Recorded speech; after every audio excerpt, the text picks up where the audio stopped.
আমি সজীব ওয়াজেদ জয় বলছি। বাংলাদেশে এখন একটি বিশৃঙ্খল পরিস্থিতি চলছে। সারা দেশে আমাদের ভাঙচুর হচ্ছে, লুটপাট হচ্ছে। আমাদের শহরের বাইরে আমাদের নেতাকর্মী, আমাদের আওয়ামী লীগের নেতাকর্মীদের উপর হামলা চলছে, অনেকে হত্যা করা হয়েছে।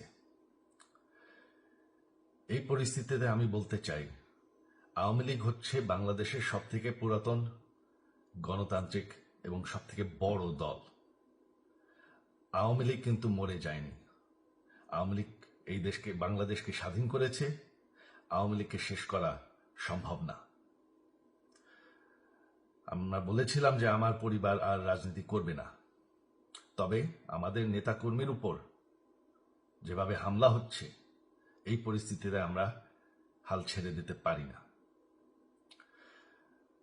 বাংলাদেশে যদি গণতন্ত্র, নতুন বাংলাদেশ গড়ে তুলতে হয়, আওয়ামী লীগ ছাড়া সম্ভব না। আওয়ামী লীগ হচ্ছে সব থেকে বড় দল। আওয়ামী লীগ কোথাও যাবে না, আওয়ামী লীগ শেষ হয়ে যাবে না। আওয়ামী লীগকে শেষ করা সম্ভব না। আওয়ামী লীগের নেতাকর্মীদের আমি সবাইকে আহ্বান জানাচ্ছি যে আপনারা সাহস নিয়ে দাঁড়ান।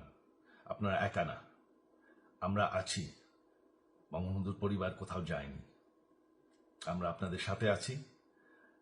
দেশকে, আমাদের নেতাকর্মীদেরকে, আওয়ামী লীগকে রক্ষা করার জন্য যা প্রয়োজন আমরা করতে প্রস্তুত।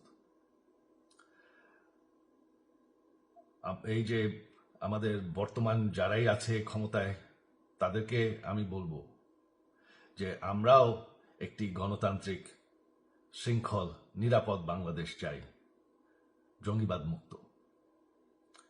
তার জন্য আমরা সবার সাথে আলোচনা করতে প্রস্তুত।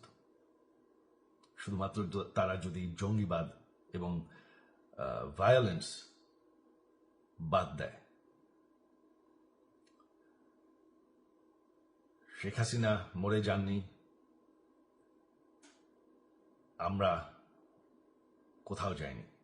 বাংলাদেশ আওয়ামী লীগ ছাড়া গণতন্ত্র, নির্বাচন সম্ভব না। এই বলে আমি আমার কথা শেষ করছি। জয় বাংলা।